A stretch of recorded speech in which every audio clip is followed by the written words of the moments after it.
caso que eu vou contar para vocês hoje aconteceu em Oklahoma, nos Estados Unidos. Na noite do dia 12 de junho de 1977, aproximadamente 140 meninas se acomodaram em suas tendas para passar a primeira noite no acampamento de escoteiras, onde iriam ficar nas próximas 2 semanas. Mas na manhã seguinte, centenas de policiais e repórteres se deslocaram para lá e das 140 meninas, 3 delas não vão voltar para casa. A área das escoteiras se transformou de um simples acampamento para uma cena de crime. Oi pessoal, tudo bem com vocês? Meu nome é Gisele Ildes e sejam todos bem-vindos a mais um vídeo aqui do canal. Antes de começar o vídeo, não esquece de deixar o seu like, compartilhe esse vídeo para mim também e se inscreve no canal se você não for inscrito, porque toda terça-feira eu trago um caso novo para vocês. Então a história que eu vou contar para vocês hoje aconteceu no acampamento Scott. Esse acampamento iniciou suas atividades em 1928. Era um local de escoteiros e nas férias das escolas eles organizavam excursões, algo que é muito comum nos Estados Unidos. No período de férias as famílias deixavam seus filhos lá e as crianças passavam dias no acampamento. Eles aprendiam técnicas de sobrevivência na mata, como fazer uma fogueira, como construir um abrigo e assim vai. E em abril de 1977, os funcionários se reuniram lá nesse acampamento, eles iam fazer reuniões e organizar tudo para a próxima excursão que ia chegar dali a aproximadamente 2 meses. Eram aproximadamente 30 funcionários e entre eles tinham escoteiros mais experientes, mas é muito importante falar que esses escoteiros, eles não eram todos adultos, tá? Tinham alguns adolescentes e outros maiores de 18 anos. Bom, nessa semana que eles estavam por lá, então, aconteceu algo muito estranho no acampamento. Alguém roubou as coisas, os pertences, né, desses funcionários, das tendas dos funcionários, e uma das tendas foi algo ainda mais estranho ainda, porque a pessoa que roubou os donuts que estavam lá na caixa de uma das funcionárias que tinha trazido da cidade, e dentro dessa caixa de donuts tinha 2 bilhetes. Um deles estava escrito matar, matar, matar, e no outro estava escrito nós estamos em uma missão para matar 3 meninas. Bom, essa funcionária aí, ela viu esse bilhete, ela passou para a coordenadora dela, só que ninguém deu muita atenção. Por quê? Lá nos Estados Unidos, nesses acampamentos aí, era muito comum que alguém pregasse alguma peça, sabe? Fizesse alguma brincadeira de mau gosto, algo que assustasse eles, porque eles estavam ali no escuro, no meio do mato, aquela coisa e tal. Então, eles achavam que aquilo ali tinha sido somente uma brincadeira e não deram bola para esse bilhete. Tudo bem. Passou aquela semana, eles organizaram tudo e aproximadamente 2 meses depois, então, chega o dia que a excursão vai para esse acampamento. Então, no dia 12 de junho de 1977, as meninas entram nos ônibus para ir para o acampamento. Esse acampamento aí era um acampamento feminino, tá? Não tinham meninos, a não ser os funcionários, né, adultos, que tinham alguns homens que trabalhavam lá também. E entre essas meninas que foram lá para pegar os ônibus, estavam 3 delas que são muito importantes aqui na nossa história. Uma delas se chamava Michelle Heather Goose. Ela nasceu no dia 22 de julho de 1967, então ela tinha 9 anos. E a Michelle já era experiente, aquele era o 2º ano que ela foi para o acampamento. Estava ali também a Lori Lee Farmer, que nasceu no dia 18 de junho de 1968. Ela tinha 8 anos e iria comemorar o seu aniversário de 9 anos no acampamento. Mas ela não teve essa chance porque a Lori não sobreviveu até o dia da sua festa. E estava ali também Doris Denise Milner, que nasceu no dia 5 de fevereiro de 1967, então ela tinha 10 anos. Aquela era a primeira vez que a Doris foi no acampamento e ela de início queria muito acampar lá, porque meses antes de tudo acontecer, ela, junto com um grupo de amigas, venderam biscoitos de casa em casa para arrecadar o dinheiro que elas teriam que pagar para essa excursão. Elas conseguiram arrecadar tudo o que precisavam, mas as amigas dela, no último minuto, desistiram de passar as férias lá. Então ela acaba indo sozinha, sem conhecer ninguém. E dias antes, a Doris chega a falar para a mãe dela que ela não quer ir para o acampamento.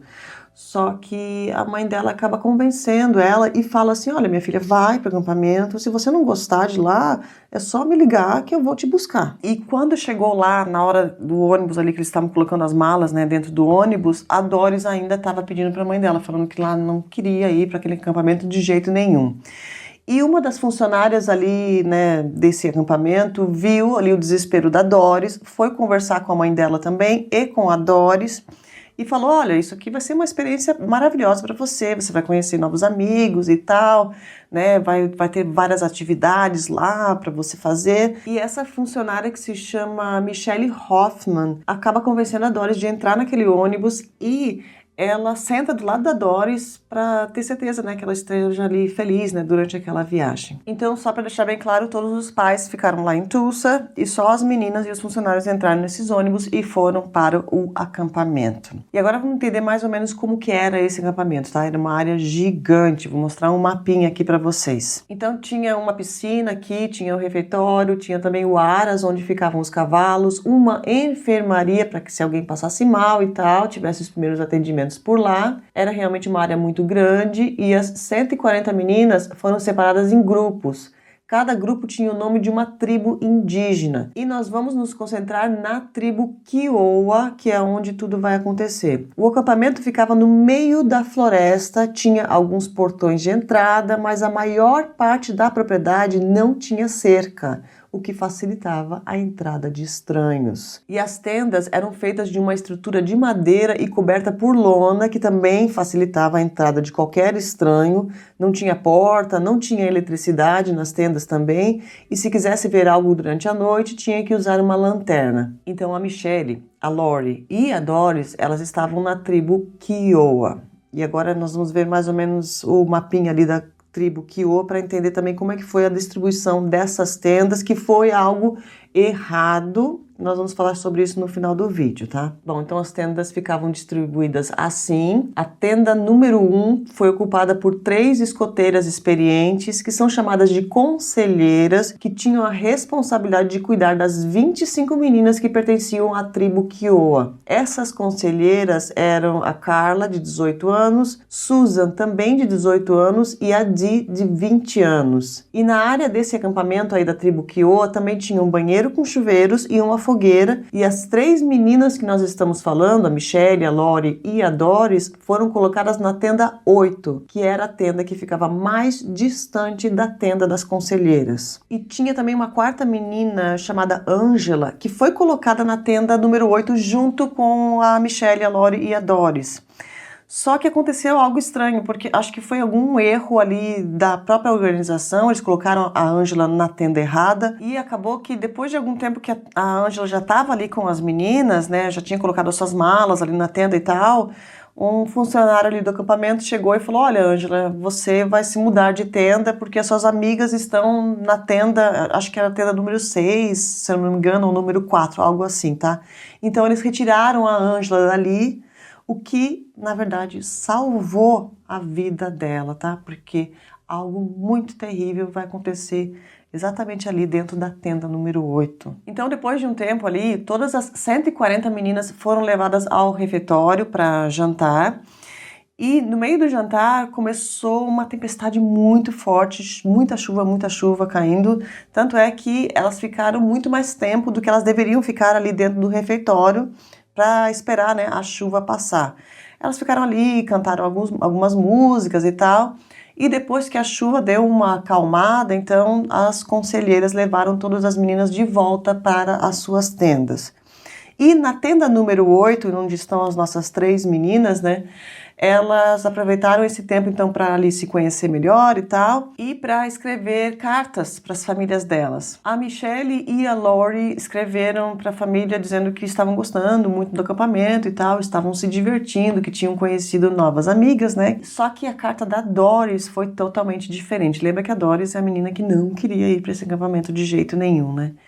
E na carta dela, ela escreve para a família que o acampamento é horrível e que ela quer ir embora para casa. Ela não quer ficar as 2 semanas ali. Perto das 20 horas, as conselheiras vão passar em todas as tendas para verificar se está tudo bem com as meninas, se elas já estão, né, se preparando para dormir. E a conselheira Dee, ela passou na tenda 8 para conversar com as meninas, né, para ver se estava tudo certo, e a Doris falou para Dee que ela não queria ficar ali, ela queria ir embora. Ela pediu então para Dee que ligasse para a mãe dela para ir buscar. Só que a Dee não fez isso, tá? Ela falou pra Doris, não, olha, faz o seguinte, dorme só essa noite aqui no acampamento, é a primeira noite que você está dormindo aqui e tal, e amanhã de manhã, se você ainda não estiver feliz, então eu ligo para sua mãe, aí sua mãe vem te buscar e você vai embora.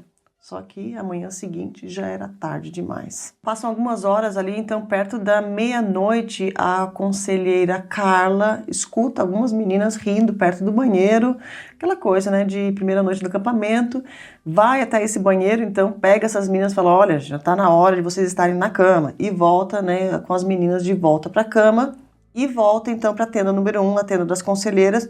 Então nesse horário de meia-noite não tinha nada estranho no acampamento. A partir da 1h30 da manhã, a Carla se levanta novamente, escutando outras meninas rindo. Era na tenda 6, né? As meninas estavam acordadas e tal, ainda fazendo festa ali. E foi até a tenda lá para falar para as meninas, chega, vamos dormir agora. Só que a partir desse momento aqui que as coisas começam a ficar estranhas nesse acampamento, porque a Carla, depois de falar para as meninas, ela vai voltar lá para a tenda número 1, né? E nesse caminho de volta, ela vai escutar um barulho muito estranho no meio da mata. Lembrando que esse acampamento não tinha ali eletricidade, né, em tudo quanto é canto, e era tudo com lanterna que eles tinham que se movimentar por ali. A Carla conta que ela pegou e escutou esse barulho ali na mata, que parecia ser uma vaca misturada com um lobo, algo parecido, um bicho que ela não conseguia, ela achava, né, que era um bicho, mas que era algo que ela não conseguia identificar exatamente o que era. E ela pega e ela aponta a lanterna dela para esse som, né, da onde que tá vindo esse som, que era atrás da tenda número 1 e a tenda número 2, sendo que a tenda número 1 era a tenda da própria Carla mesmo, né? Aponta, e quando ela aponta a lanterna, o som para. E daí ela conta que ela, então, desistiu, né, continuou caminhando, começou o som de novo, virou, apontou mais uma vez. A Carla conta que ela fez isso de seguir, apontar a lanterna, seguir, apontar a lanterna, umas 2 ou 3 vezes. Mas que depois que ela viu que achava que era somente um bicho mesmo, ela decidiu retornar para a sua tenda.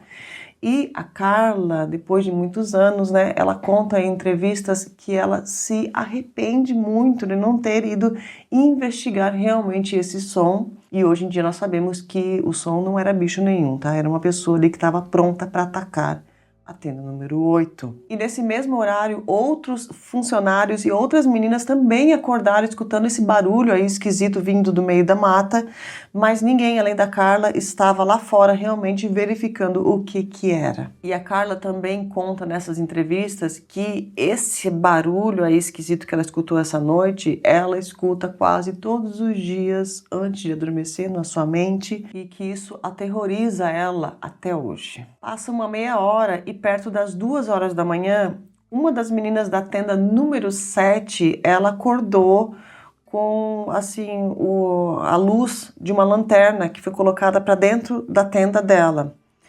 E ela disse que ela percebeu que era um adulto ali com uma lanterna que estava apontando para dentro, só que ela não se assustou porque era muito comum as conselheiras estarem passando ali verificando a tenda, então ela achou, deve ter sido uma conselheira ou algum funcionário aí que está verificando se a gente está dormindo ou não.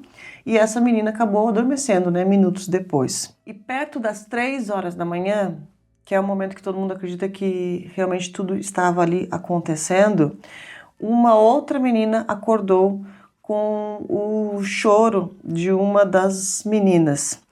Ela conta que ela escutou esse choro de alguém ali pedindo pela sua mãe, né? Tipo, eu quero minha mãe, aquela coisa toda. Essa menina que acordou, ela conta que ela não ficou assustada, porque era muito comum nesses acampamentos aí, como as meninas eram muito novas, elas estarem então com medo de estar dormindo ali, né, no meio do mato e tal, e quererem voltar para casa, então ela imaginou que fosse isso e ela acabou adormecendo minutos depois. Bom, passam então 3 horas ali, todos aparentemente estavam realmente dormindo nesse acampamento, todos menos 3 das meninas, é claro, né, que estavam ali passando um desespero. Bom, às 6 horas da manhã, a conselheira Carla acorda para ir tomar um banho e já iniciar, né, os seus dias ali de trabalho no acampamento.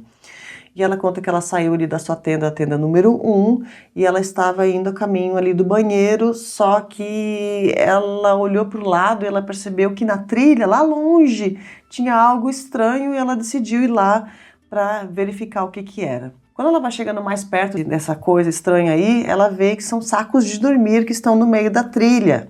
E a Carla ainda pensa, meu Deus, alguma das meninas jogaram um saco de dormir aqui, vou ter que pegar esse negócio e vou ter que pendurar para secar. Bom, ela vai caminhando mais perto e então que ela começa a perder o chão, né?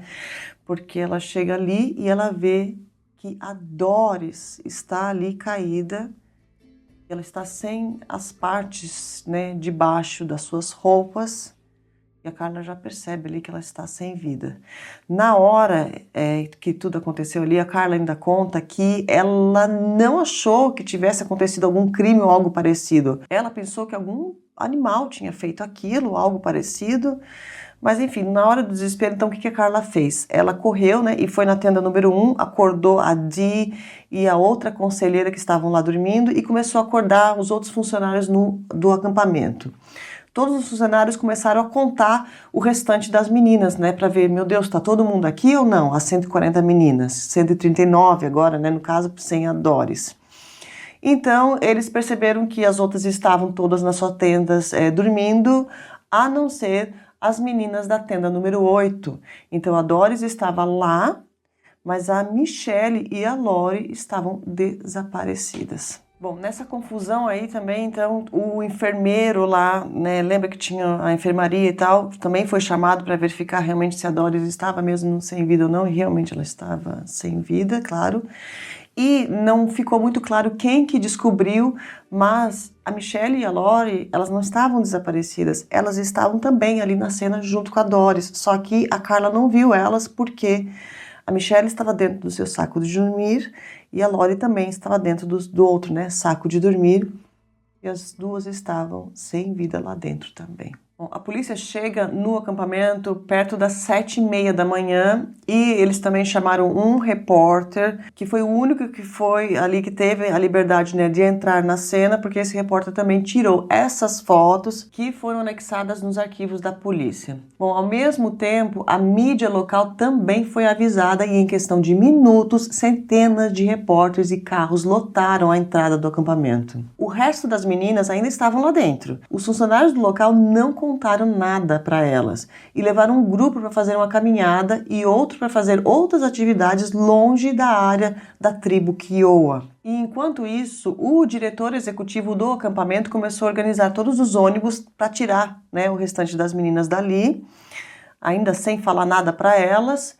E também ele começou a ligar para os pais das meninas que tinham ali perdido a sua vida para avisar eles né, o que tinha acontecido. Bom, depois eles conseguiram então organizar os ônibus, buscaram o restante das meninas, falaram para elas que elas estavam indo embora porque tinha dado algum problema ali no encanamento de água e tal, e que eles iam ter que cancelar todas aquelas 2 semanas ali de diversão no acampamento e que tinha que ir para casa. Bom, elas saíram dali então, e enquanto isso, essa notícia já se espalhou pela cidade.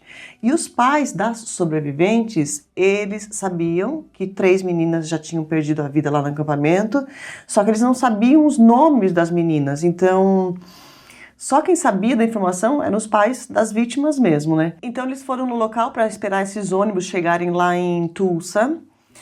E esses pais dos sobreviventes, eles estavam desesperados, porque eles não sabiam se a filha deles tinha sobrevivido ou não. Olha que desespero isso, gente, imagina esses pais lá. E esse ônibus ainda atrasa 1 hora para chegar, mas bom, no fim da manhã daquele mesmo dia, então, o ônibus chega e os repórteres tiraram essas fotos, que dá para ver o alívio dos pais, né, ao reencontrar as suas filhas e descobrir, então, que elas tinham sobrevivido a toda essa tragédia. Agora, voltando lá para a investigação da polícia, a cena ali era puro horror, o que foi feito com essas meninas, tá? Dentro da tenda número 8 tinha muito sangue no chão. Tinha também na lona ali do lado, no colchão delas, e também tinha naquele pilar de madeira ali do centro também. Então já imaginavam que algo realmente muito terrível aconteceu com aquelas 3 meninas ali. Bom, a Lori e a Michelle, as duas que estavam dentro dos seus sacos de dormir, elas estavam geladas quando a polícia já chegou, né? Mas a Doris não, tá? A Doris estava quentinha ainda. Então, os policiais concluíram que fizeram isso machucando a cabeça delas, porque elas tinham, né, um machucado muito grande na cabeça e tinha muito sangue na cama delas também. A cama da Doris não tinha sangue nenhum, então a pessoa deve ter feito isso. Depois pegou a Doris, junto com os sacos de dormir com as outras duas meninas, e levou até esse local onde elas foram encontradas, porque esse local também ele era bem longe de onde ficava a tenda número 8. E também o método que usaram, né, para tirar a vida da Doris foi diferente. Eles usaram uma corda ali no pescoço dela, até ela parar de respirar. E como ela estava quentinha ali, então eles acham que foi pelo menos 1 hora, né, ou mais até, depois de terem tirado a vida das outras duas meninas. E a Doris, então, foi tirada a vida dela naquele local onde ela foi encontrada. Outra coisa que eles perceberam ali na cena também, que é ainda mais terrível, né, de pensar, é que a pessoa que fez isso, ou as pessoas que fizeram isso, forçaram uma relação íntima com cada uma das 3 meninas. Bom, ali na cena também a polícia colheu outras evidências. Eles encontraram uma corda, que era a mesma que estava na Doris e na Michelle também. Um rolo de fita adesiva, que também foi usado para cobrir a boca das meninas. Tinha também marca de pegada dentro da tenda e tinha uma segunda pegada que era diferente da primeira. Isso aqui nunca foi explicado direito, tá? Mas é algo muito estranho, porque assim, ó, tinha eles achavam de repente que no começo que poderiam ser 2 pessoas, mas no final das contas acho que era uma só, tá? Vocês vão entender por quê ao longo do vídeo aqui. Bom, tinham 2 pegadas diferentes, só que uma das pegadas, ela estava meio que apagada, assim, com o próprio lençol da cena ali. Então parece que algum funcionário pode ter entrado ali, pisado no sangue, ou até mesmo o repórter, lembra que o repórter foi chamado ali para tirar as fotos, também pode ter pisado ali, viu, né, o erro que fez, ou até mesmo um dos policiais que chegou ali, os primeiros que chegou, porque tem muitos policiais assim, inexperientes que acabam fazendo, né, e cometendo esse erro, ainda mais nessa época aí de 1970 e tantos.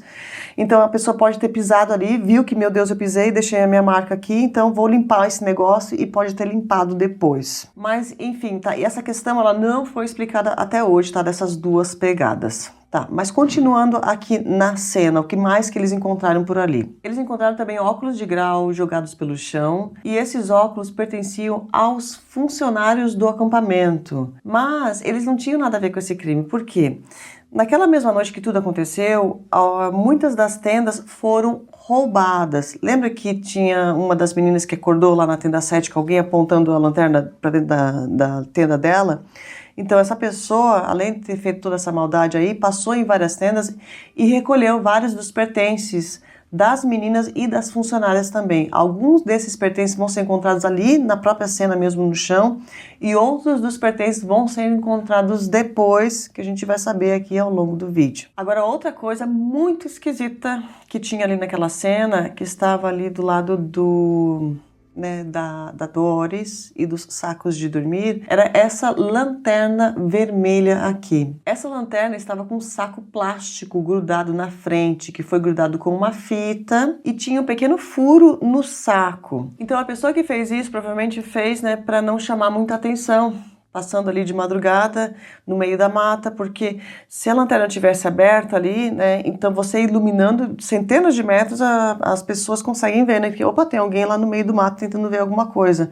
Agora, só com aquele furinho ali, é um pequeno feixe de luz que você consegue se movimentar, você não vai ali, né, então tropeçar em um galho ou algo parecido, mas você não vai chamar muita atenção, né, então você já vê que esse monstro aí estava, né, com más intenções. Outra coisa também muito esquisita nessa lanterna é que dentro do compartimento da bateria tinha pedaço de jornal também. Também fez isso provavelmente porque essa lanterna parece que ela fazia muito barulho com a bateria. Eu não entendi direito se era porque a bateria ficava mexendo e fazia barulho, ou se dava aqueles corrente elétrica, sabe? Algo parecido.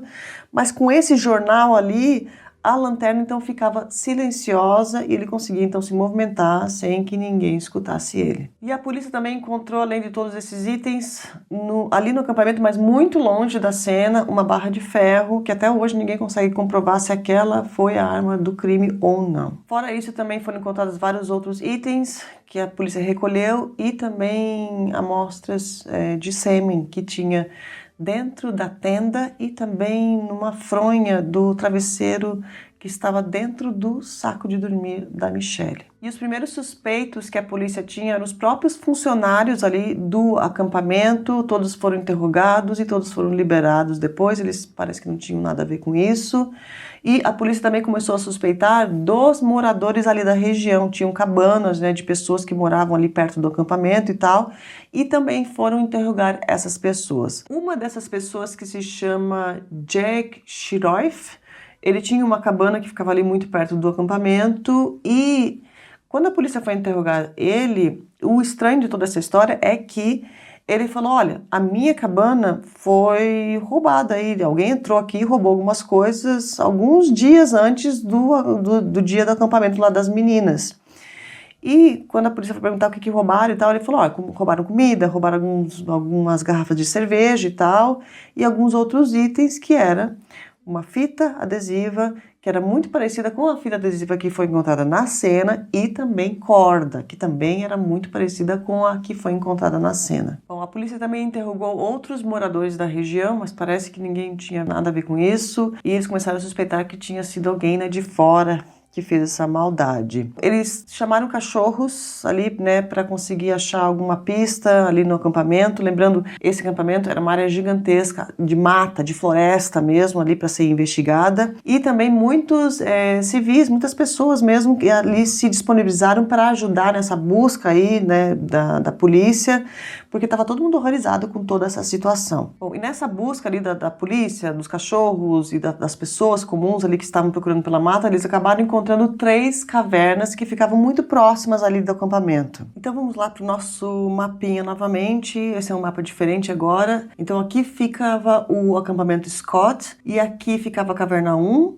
Tinha também a caverna 2 e a caverna 3. E é lá dentro dessas cavernas que eles vão encontrar a resposta para esse quebra-cabeça. Na caverna número 3, que ficava aproximadamente 1,5 km do acampamento e que também ficava dentro da propriedade do Jack. Lembra do Jack que falou lá que a cabana dele tinha sido roubada dias antes de tudo acontecer? Então, nessa caverna, eles encontraram isso aqui, escrito na parede. O assassino esteve aqui. Tchau, tchau, tolos. E tinha a data também, 17 de junho de 1977, que foi 4 dias depois da morte das meninas. A caverna número 2, que ficava aproximadamente 3 quilômetros do acampamento, eles encontraram bitucas de cigarro. Bom, nós estamos falando de 1977, que é uma época que já existia o DNA, só que não era assim tão avançada a tecnologia como é hoje em dia, é claro, né? Então eles não fizeram nenhum teste de DNA naquela época, mas eles fizeram alguns testes naquela bituca ali e os especialistas da época, eles falaram que a pessoa que fumou aqueles cigarros ali tinha o sangue tipo O.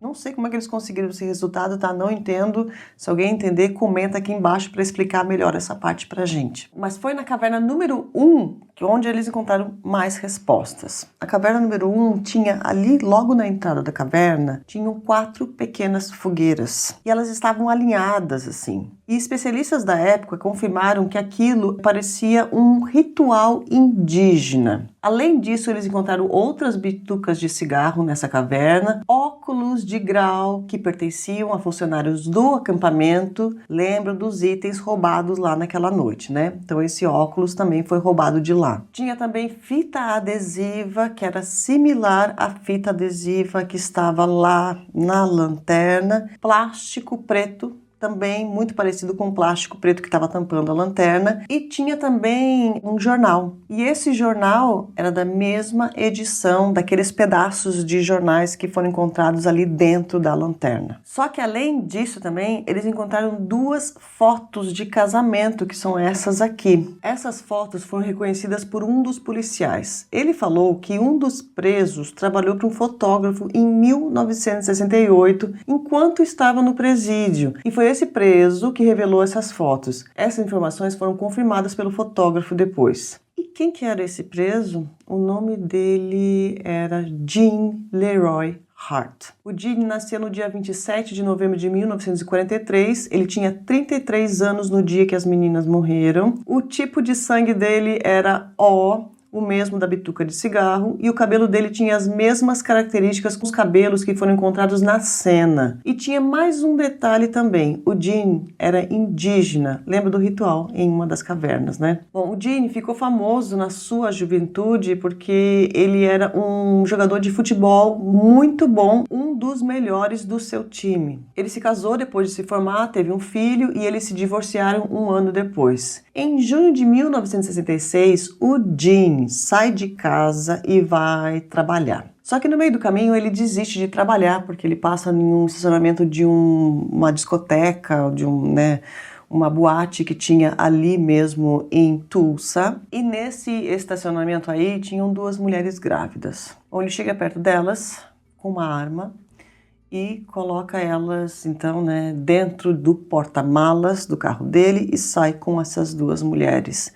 Ele vai para um local de mata, bem afastado ali da cidade, e ele amarra, essas 2 mulheres ali no porta-malas e tal, só que daí ele pega uma das mulheres, coloca dentro do carro, força uma relação íntima com ela, depois pega essa mulher, coloca dentro do porta-malas de volta e pega a segunda mulher e faz isso com a segunda mulher também, e faz isso várias vezes com as 2, tá? Durante muito tempo.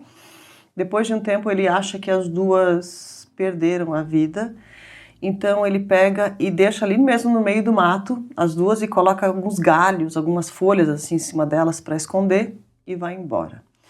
Só que essas 2 mulheres, elas sobrevivem a esse ataque, elas conseguem pedir ajuda, são socorridas e tal, e elas vão para a polícia. Eu tentei pesquisar também porque como as 2 mulheres estavam grávidas, sobre a gravidez, se a gravidez foi afetada depois desse ataque ou não, eu não consegui obter nenhuma resposta, tá? Não sei o que aconteceu, só consegui descobrir que elas realmente sobreviveram. Mas enfim, elas deram seu depoimento lá para a polícia, falaram do Jean e tal, tudo que ele fez. E no depoimento elas também falaram que elas usavam óculos de grau. E que o Jean pegou o óculos de grau delas, das 2, e testou. E uma delas ainda perguntou para ele, por que você está fazendo isso? E ele falou, eu não quero ir no médico e estou testando aqui para ver se isso aqui funciona, para eu conseguir enxergar melhor. Lembra dos óculos de grau também que foram encontrados lá na cena, vários, no chão ali, na caverna também. Então a gente já começa a ligar os pontos aqui. Bom, depois disso aqui, então, o Jean foi preso nessa época por causa desse ataque que ele fez a essas 2 mulheres, e ele realmente confessou. Bom, ele foi julgado por esse caso, foi condenado. E também não entendi essa parte aqui do caso, tá? 1966 foi isso aqui, esse ataque a essas mulheres. Mas ele pegou e ficou somente 28 meses na cadeia. E depois disso ele foi libertado em condicional. E nas ruas, o Jean continuou sendo a pessoa má que ele já era, Ele começou a assaltar algumas casas, assaltou 3 casas e não foi pego pela polícia, mas a 4ª casa que ele foi assaltar era a casa da única policial feminina que trabalhava ali na cidade, e ele foi pego nesse dia e foi preso novamente. Então dessa vez ele foi julgado novamente e ele acabou pegando 300 e poucos anos de cadeia. Isso aqui, ele pegou muitos anos de cadeia porque ele tinha ainda lá o que ele tinha que pagar, porque ele estava incondicional, ele não estava liberto nas ruas, livre para sempre. Então ele fez ali os assaltos e ele violou a sua condicional. E também ele foi julgado por esses assaltos, também tem a questão de ter assaltado a casa de um policial, que é algo bem grave. Então ele acabou pegando aí esses 300 e poucos anos de cadeia. Então, aparentemente, ele iria ficar o resto da vida preso, né? Só que não. Em 1973, alguém entrega uma Bíblia para ele lá dentro da cadeia com uma lixa dentro dessa Bíblia. Ele pega essa lixa e ali, né, quebra, sei lá eu, né, lixa, consegue cortar ali a cela da onde ele estava ficando, a grade da cela, e ele consegue fugir da cadeia no início de 1973. Só que alguns dias depois somente, ele já é capturado novamente pela polícia e é colocado novamente no presídio. Mas no dia 16 de setembro de 1973, ele vai fugir novamente. Dessa vez ele vai fugir com mais outros 2 homens. Um deles se chamava Larry Dry e o outro Aaron Rice. Bom, eles realmente conseguiram fugir entre as 3h40 da manhã e as 8 horas, nesse horário que eles conseguiram escapar lá da prisão. O Larry foi pego algum tempo depois, tá? Mas o Jim nunca mais foi encontrado, desapareceu sem deixar nenhuma pista. E depois de tudo esse horror aí que aconteceu no acampamento, a polícia então lembrou, né, que o Larry tinha escapado com ele e foi lá interrogar o Larry. E o Larry contou para a polícia que na época que eles fugiram, eles passaram os primeiros dias lá escondidos na caverna número 3. Então agora a polícia precisava encontrar o mais rápido possível o Jim, que estava ainda desaparecido, né? Esse fugitivo aí, e além disso ainda o suspeito de ter cometido essa maldade com aquelas meninas. Eles fizeram uma operação gigante para tentar localizar ele, chamaram também alguns cidadãos que se voluntariaram para ajudar nas buscas, usaram os cachorros, os mesmos que eles usaram lá no início, e as coisas ainda mais estranhas começam a acontecer a partir desse ponto aqui. Lembra do ritual indígena lá que eles encontraram as fogueiras lá em uma das cavernas? E o fato de que o próprio Jim, ele também era indígena? Bom, os cachorros estavam lá, né, tentando encontrar ali no meio da mata, naquela floresta lá que eles estavam procurando por ele, porque eles achavam que ele estava escondido por ali. Os cachorros seguiam lá, né, o faro e tal, e iam, e de repente do nada os cachorros paravam, ficavam meio que perdidos e acabavam perdendo ali a pista. Muitas das pessoas daquela época falaram que, como ele era indígena, de repente ele tinha algum poder lá, alguma coisa, que por isso que os cachorros paravam. Então, daquele ponto ali, ele poderia ter se transformado em um pássaro e voado dali. Olha, gente, que coisa maluca. Bom, fora isso também, algo muito mais estranho vai acontecer com esses cachorros, porque 2 dos cachorros vão acabar ali morrendo, sem nenhuma explicação. Ninguém falou qual que foi a causa mesmo da morte deles, mas foi ali durante as buscas. E as pessoas naquela época também entraram com uma outra teoria. Falaram que como ele era indígena, ele deve ter pedido para algum feiticeiro lá indígena, não sei se é feiticeiro indígena que se fala, mas enfim, lá, né, a pessoa que cuida dos remédios e tal, que deve ter feito alguma maldição e por causa dessa maldição os cachorros morreram lá. E o Jim, ele acaba virando uma lenda, tá? Porque essa operação aí da polícia naquela mata, procura pelo Jim, vai durar 10 meses. Mas não é que eles pararam alguns dias e voltaram depois. Não, 10 meses eles ficaram realmente procurando por ele. Essa operação, até aquela época, foi a maior operação para procurar por um fugitivo. Mas depois desses 10 meses aí, no final das contas, vai ter uma pessoa lá que vai dar uma dica para a polícia. Vai falar, olha, o Jim está escondido dentro de uma cabana de outro indígena que se chama Sam Pigeon Jr. Essa cabana ficava aproximadamente 70 quilômetros do acampamento. E no dia 6 de abril de 1978, um pouco menos de um ano depois da morte das meninas, a polícia faz uma operação e cercaram a casa ali. E nessa aí de cercar a casa, o Jim tenta sair pela porta de trás, mas ele vê, parece, né, que já tá a polícia por ali, fecha a porta, entra de volta para casa, e nisso já tem também alguns policiais ali na porta da frente esperando, e ele acaba saindo pela porta da frente. Um dos policiais aponta a arma para ele e ainda fala, olha, você não quer morrer hoje. Então o Jim ali levanta os seus braços e naquele dia ele foi finalmente preso pela polícia. Bom, depois de um tempo, então, o julgamento vai iniciar, vai ter um pré-julgamento que vai ser no dia 8 de junho de 1978. Depois disso, no dia 5 de março de 1979, vai ser a seleção do júri. E, finalmente, no dia 9 de março de 1979, aproximadamente 2 anos depois da morte das meninas, o julgamento realmente vai iniciar. E esse julgamento vai ser uma confusão total.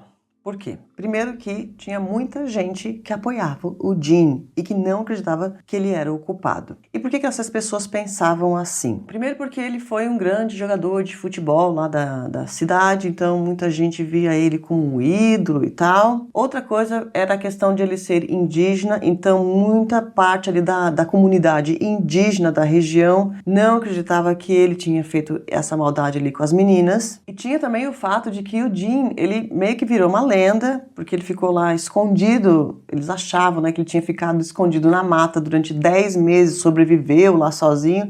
Na minha opinião, ele não sobreviveu sozinho na mata não, gente, ele foi ajudado por alguém, mesmo porque eles encontraram depois, né, na cabana de outro cara. Mas enfim, ele virou realmente uma lenda naquela época, então muita gente ali foi apoiar ele, falou, não, o cara não é culpado, é outra pessoa. E também teve uma coletiva de imprensa, olha a imprensa dessa época, gente. E nessa coletiva de imprensa, você imagina assim, de repente eles perguntaram, né, por que você fez isso, né, como é que você matou as meninas, o que você usou e tal, e esses detalhes sobre o crime, mas não. Foram essas perguntas aqui que eles fizeram para ele. Tem a pergunta número 7 aqui, por exemplo, né? Sobre a sua família. O que eles sofreram? O seu filho foi te visitar na prisão? Como você se sentiu sobre tudo isso? A número 8 aqui, eles perguntam, né? Sobre o dinheiro dele, que ele tinha menos de $100. O que aconteceria quando o dinheiro acabasse? A pergunta número 9, qual é a sua opinião sobre como você foi tratado pela mídia? Aí tem a 11 aqui também, você fez alguns amigos desde que você foi capturado? Um monte de pergunta sem pé nem cabeça. Na verdade, o que a mídia da época fez foi humanizar o Dean. Isso mesmo, tá? Porque de monstro ele passou para, ai, coitadinho, olha só, gente, ele tá sofrendo.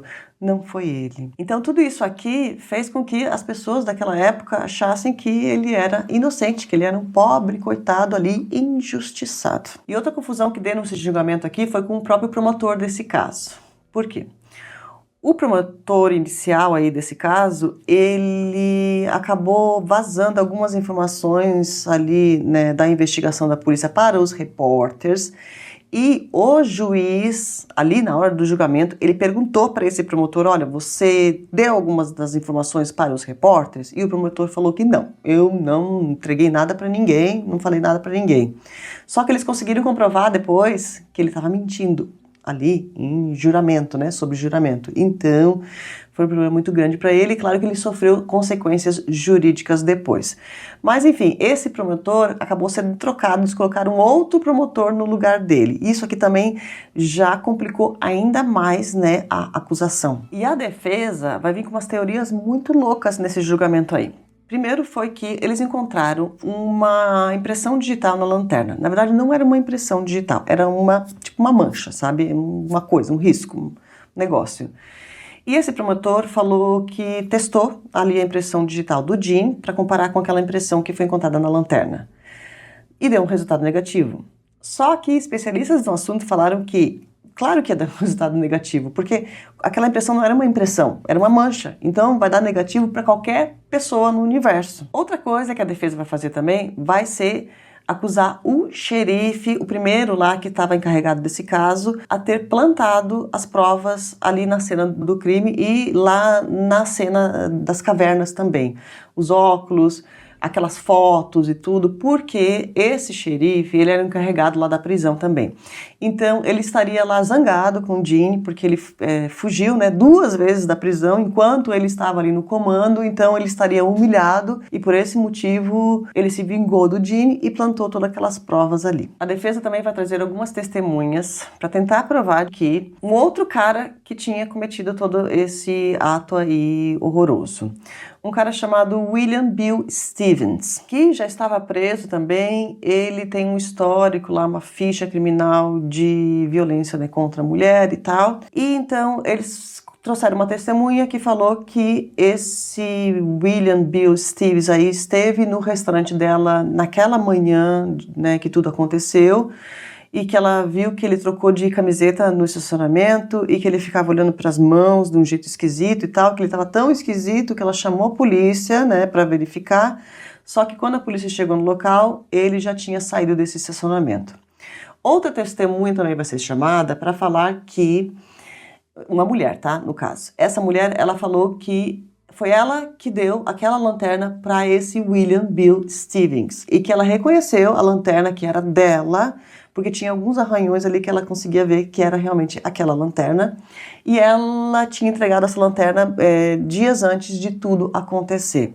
Só que, olha a confusão, esse depoimento dessa testemunha aí vai ser provado que era mentira depois do julgamento acabar, tá? E essa testemunha, ela também vai sofrer as consequências jurídicas lá por ter mentido, né, sob juramento. E o que o próprio Dean vai falar durante todo esse julgamento aí? Bom, ele, claro, né, a gente sabia que toda uma galera ali apoiando ele, né, falando que ele era inocente e tal. Ele não confessou em momento nenhum e todo momento ele falou que ele era realmente inocente. Outras evidências também vão ser apresentadas ali naquele tribunal, né? Todas aquelas evidências, é claro, que a polícia encontrou na cena. Os fios de cabelo que tinham a mesma característica do Dean, lembrando que eles não fizeram teste de DNA nessa época aí, não, tá? E tinha também o sêmen que foi encontrado na cena. Esse sêmen também tinha algo ali bem peculiar. Bom, o sêmen, os especialistas lá testaram na época e falaram que 0,02% da população mundial tinham aquele tipo de sêmen.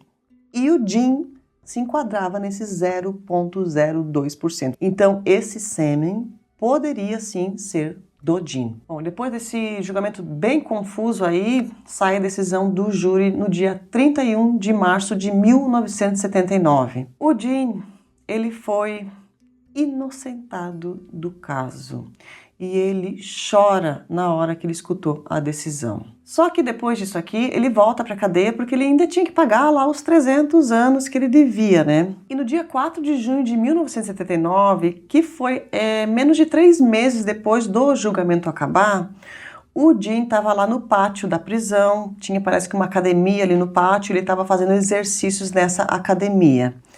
E depois de um tempo de ele terminar os seus exercícios, ele começou a caminhar e ele cai duro ali no chão do pátio. Sim, o Dean morreu nesse dia, teve um ataque cardíaco lá dentro da prisão. Você acredita em karma aí? Comenta aqui embaixo depois, tá? Bom, mesmo tudo isso acontecendo aqui, lembra que tinha muitas pessoas que apoiavam ele, né? Muitas pessoas na época falaram, não, eles envenenaram ele, os policiais que tiraram a vida dele estão enganando a gente, não teve ataque cardíaco, coisa nenhuma.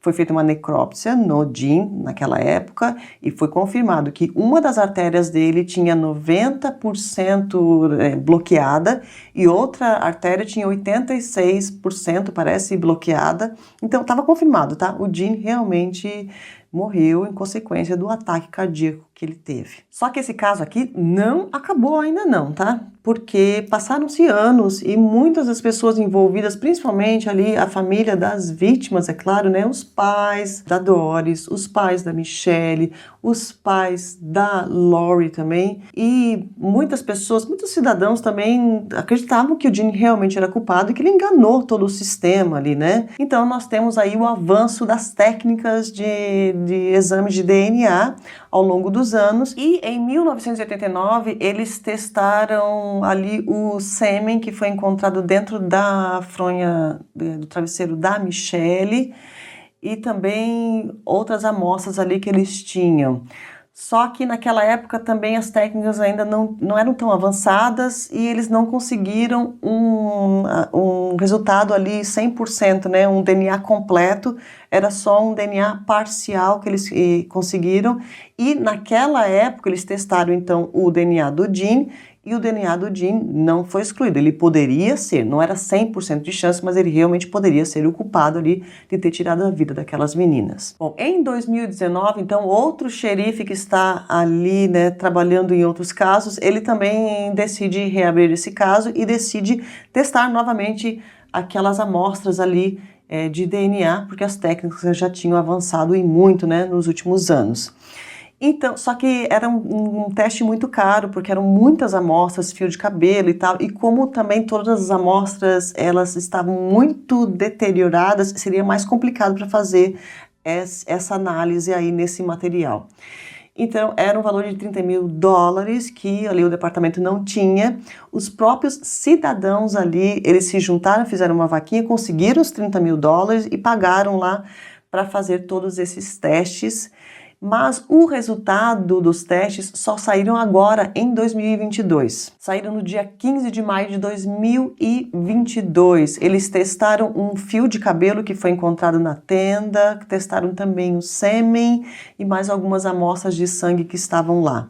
Mas parece que esse fio de cabelo aí foi o mais promissor, que eles conseguiram aí uma análise mais completa, mas mesmo assim ela não foi 100%, tá? É só um DNA parcial. E com esse DNA aí que eles conseguiram, eles também compararam com os outros suspeitos da época, lembra? Os moradores ali do local, parece que os funcionários também, outras pessoas que eles suspeitaram, e todos esses suspeitos, eles foram excluídos aí, deu negativo, tá? Para eles, ninguém se enquadrava aí nessa amostra de DNA ali que eles conseguiram esse resultado parcial. Só que, testando o DNA do Jean, eles não conseguiram excluir ele. Esse novo xerife, então, ele já mandou, né, esse resultado para todos os departamentos envolvidos e ele espera que logo, logo todos deem uma olhada no caso novamente e consigam, né, finalmente, então, concluir esse caso, porque, ao que tudo parece, realmente era o Jean, gente, ele era o culpado. Primeiro que, outra coisa que eu esqueci de falar, me perdoem por isso, tá? Mas no dia que ele foi preso, lá na cabana lá daquele outro indígena do Sam Pigeon Jr., que ele foi capturado pela polícia, ele estava usando um óculos de grau, que foi roubado de uma das tendas das funcionárias lá do acampamento. Tem isso também, né? Tem o fio de cabelos que tinham as características dele, então eles testaram o DNA, quase 100% de que realmente era ele, o sêmen também, que, né, muito parecido com o sêmen dele, e todas as outras evidências, né, o ritual indígena, tudo isso leva a crer que o Jean era realmente o culpado e ele conseguiu enganar o sistema, mas karma, né? Porque ele morreu um pouquinho de tempo depois de ele ser inocentado. Meu Deus, que caso que foi esse, não é, gente? Que caso foi esse? Eu peço perdão a vocês, o vídeo deve ter ficado muito comprido, mas tinha muitos detalhes que eu precisava contar aqui para vocês, todos eles. E comenta aqui embaixo o que vocês acharam do caso. E no final dos vídeos eu sempre tento deixar alguma lição, né, que a gente aprendeu, né, do caso e tal, para evitar que esse tipo de coisa aconteça com a gente. É claro que nós estamos falando de um caso muito antigo, 1977, as coisas eram diferentes naquela época, mas, na minha opinião, tinha muitos erros naquele acampamento ali, né? Primeiro que as conselheiras ficaram muito longe da tenda número 8, elas deviam ficar no meio, né, devia, claro, colocar adultos no meio das outras meninas, né, lembrando que a tenda número 8 tinha a Lori, que tinha apenas 8 anos de idade, e aliás, a Lori era a mais nova de toda a tribo Kiowa ali. Por que eles não colocaram a menina mais nova perto da tenda das conselheiras também, né? Outra coisa também é a questão do acampamento mesmo, tinha portões, mas não tinha cerca no local. Quer dizer, não tinha nenhuma segurança ali, né, realmente para essas meninas passarem, ficarem ali no meio do mato. Mas uma história terrível, né, gente? O que aconteceu com essas 3 meninas que tinham a vida inteira pela frente. Muito, mas muito trágica mesmo. Um monstro esse cara, na minha opinião, foi ele. O que você acha? Comenta aqui embaixo. Bom, antes de acabar aqui também, eu queria indicar para vocês os documentários que eu assisti. Foram vários documentários que eu assisti. Tem muito material aqui sobre esse caso na internet, tá? Mas tem um documentário muito melhor do que todos os outros e muito mais atual também, que é esse aqui que eu assisti pela Disney Plus. São 4 episódios, muito interessante, a história, o roteiro, adorei tudo, gente, assistam lá. Bom, antes de acabar o vídeo aqui também, eu queria mandar um beijo para os membros do canal, Li Razi, Sônia Maria, Rosa Aparecidaé, Paula Tavares, Ju Silva e Flávia Pandeló Montana. E um beijo grande para todos vocês também que estão sempre aqui, que não são membros do canal, mas estão sempre aqui assistindo meus vídeos, estão inscritos aqui, compartilhem os meus vídeos, dão um like sempre. São vocês que estão fazendo esse canal crescer. Muito obrigada de coração mesmo. Um beijo grande. Eu vejo vocês no próximo vídeo.